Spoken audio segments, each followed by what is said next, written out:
Assalamualaikum warahmatullahi wabarakatuh. Saya Tar Sabrina ingin mempresentasikan tentang manajemen risiko lembaga pembiayaan. Yang pertama ada pengertian lembaga pembiayaan. Lembaga pembiayaan adalah perusahaan keuangan yang menyediakan kontrak time sale dan pinjaman langsung kepada konsumen untuk membeli barang konsumsi.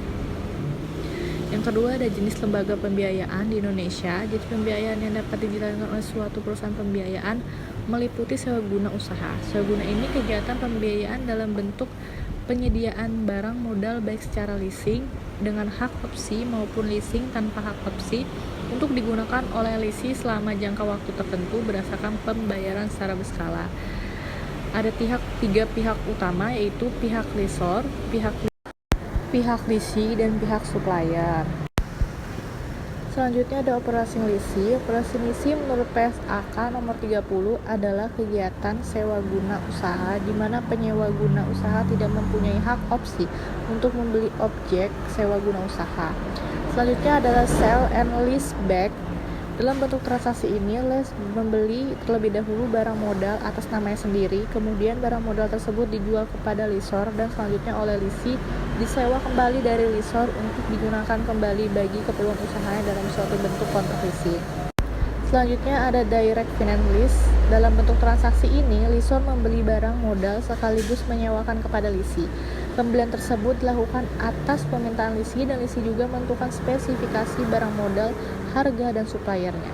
Selanjutnya ada syndicate leasing. Dalam bentuk transaksi, seorang lessor tidak sanggup membiayai sendiri keperluan modal yang dibutuhkan lessee karena alasan tidak memiliki kemampuan pendanaan. Selanjutnya ada leverage lease, merupakan suatu jenis financial lease dengan nama pihak yang memberikan pembiayaan di samping lessor. Juga pihak ketiga. Biasanya leverage lease ini dilakukan terhadap barang-barang yang punya nilai tinggi.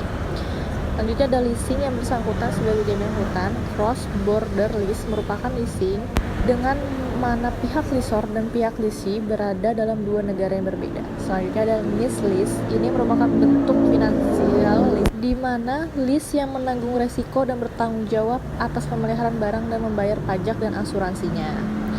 Selanjutnya ada net lease. Ini juga merupakan bentuk financial leasing di mana lease tidak hanya menanggung resiko dan bertanggung jawab atas pemeliharaan barang dan membayar pajak saja, bahkan lease juga harus mengembalikan barang kepada lessor dalam kondisi dan nilai seperti pada saat mulainya perjanjian leasing.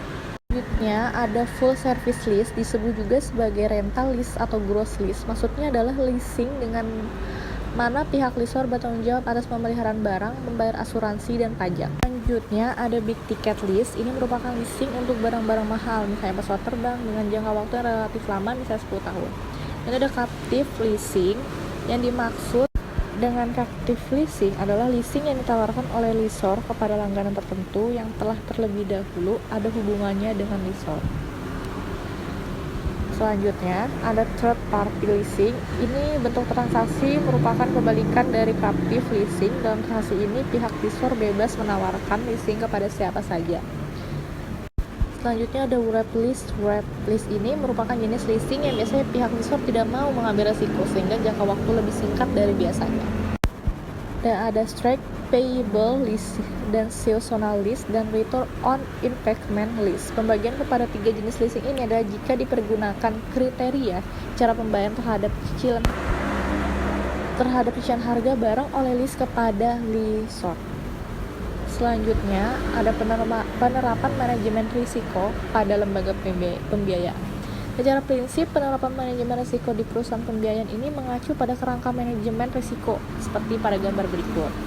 Kerangka manajemen risiko ada pengawasan aktif di direk dan dewan komisaris, kebijakan produser dan penempatan limit risiko, identifikasi pengukuran pemantauan pengendalian risiko, sistem informasi manajemen risiko, dan sistem pengendalian internal.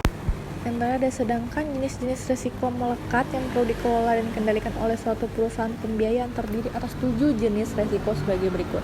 Yang pertama ada risiko strategi. Ini merupakan risiko yang muncul akibat kegagalan penerapan strategi yang tepat dalam rangka pencapaian sasaran dan target utama perusahaan pembiayaan. Yang kedua ada risiko operasional.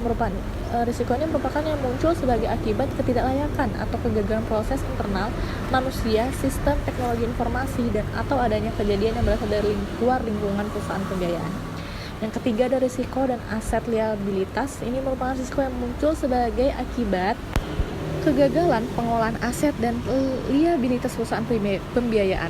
Yang keempat ada risiko pengurusan, merupakan risiko yang muncul sebagai akibat kegagalan perusahaan pembiayaan dalam memelihara komposisi terbaik pengurusnya, yaitu direksi dan dewan komisaris atau setara yang memiliki kompetensi dan integritas yang tinggi. Yang kelima ada risiko tata kelola. Ada risiko bantuan dana, merupakan adanya potensi kegagalan akibat ketidakcukupan dana baik atau modal ada pada perusahaan pembiayaan, termasuk kurangnya akses tambahan dana, modal dalam menghadapi kerugian atau kehilangan dana dari setiap pihak yang terlibat langsung atau tidak langsung. Ada risiko pembiayaan, merupakan risiko yang muncul akibat kegagalan debitur dan atau pihak lain dalam memenuhi kewajiban kepada perusahaan pembiayaan. Sekian dari presentasi saya. Kurang dan salahnya saya mohon maaf. Assalamualaikum warahmatullahi wabarakatuh.